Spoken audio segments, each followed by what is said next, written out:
In the 17th century, men and women were hunted down as witches or monsters based on the superstitions of others. The church once tortured, hanged, drowned, or even burned people alive to prove that they were in league with the devil. But in San Diego, in 1993, there was no religious rituals or torture, just a modern-day court system to decide if De La Quique was a monster.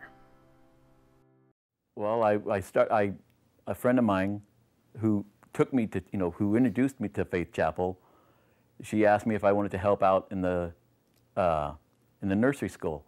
I said, sure. And so I helped, and then I was working in there, and then all of a sudden these accusations came up. In the late 80s and in the early 90s, prosecutors all over the country were looking for satanic cultists whom they believed were ritually abusing, sexually molesting children, committing animal sacrifice, committing human sacrifice. And they were looking in churches and in preschools and in daycares, and they were looking at Faith Chapel. And what they found was De La Quique. When I stepped off the bus, that was when these two guys that were behind me on the bus stopped me and said, drop the cans and put your hands on top of your head. You're under arrest. Dale was arrested in May of 1990 when he got off the bus coming home from work one day. And he was taken to jail, and he was charged with 52 counts of ritual child molest. And there were absurd charges that he'd raped and sodomized hundreds of children, that he'd sacrificed animals, that he'd sacrificed babies, that he had fed the children blood. It was crazy. They also said that I killed a giraffe and an elephant in the classroom, and that I made the kids drink the blood. I think he was definitely targeted based on his differences, based on his looks and his differences. I think there were people that were uncomfortable with their children being exposed to someone who was different. I think that's the only reason he was there. When I was born, my mom had the German measles, and I came out having hydrocephalus, and I had what they called a webbed neck, which I had no neck to show, and I had club feet, and I had a strangulated hernia, and I had a droopy eyelid, and they said they didn't give me they said we wouldn't give you 6 months, or they told my mom they wouldn't give me 6 months, and here I am. I'm going to be 50 years old in 2 months, and I'm still going.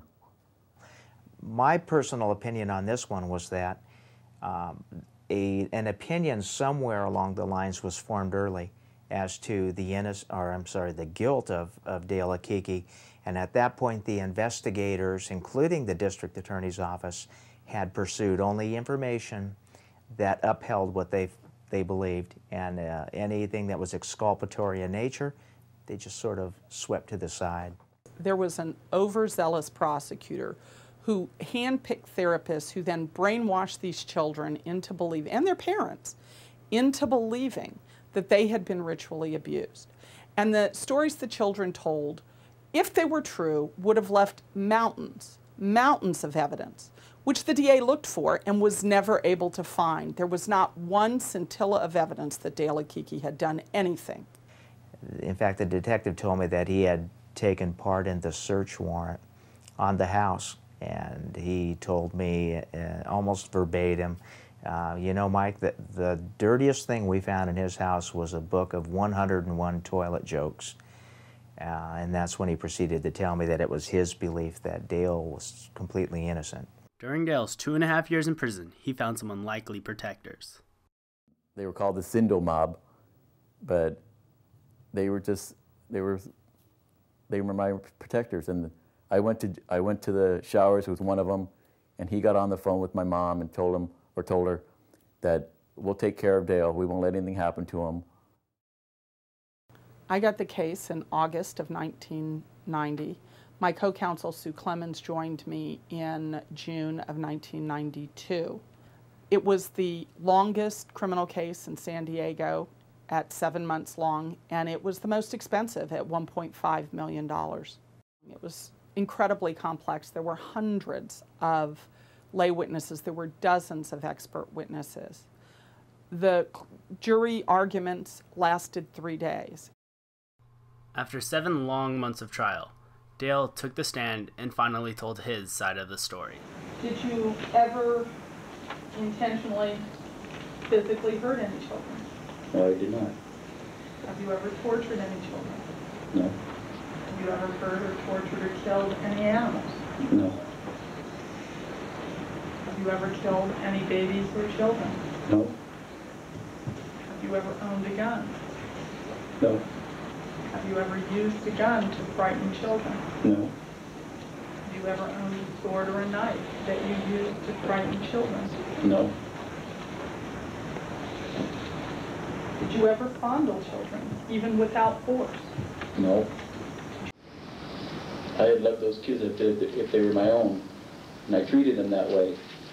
And I thought they loved me just like I loved them. And it was a nightmare, a 2.5-year nightmare.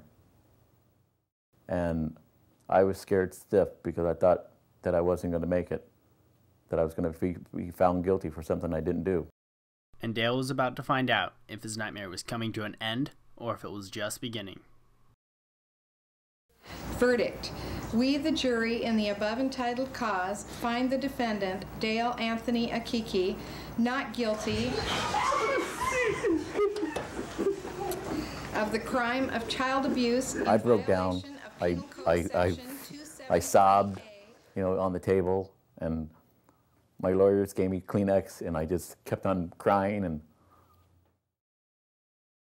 the next thing I knew, I looked up and I saw all these lights and cameras, and the media was there, and they started asking questions, and I answered some of the questions, and I said, I'm ready to go.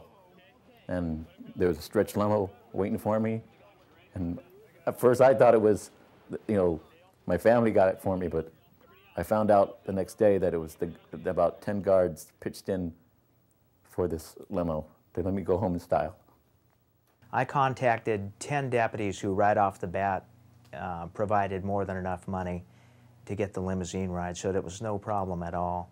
Pretty much after 8 months, we knew in our minds and our hearts already, but we did discuss every count and every child.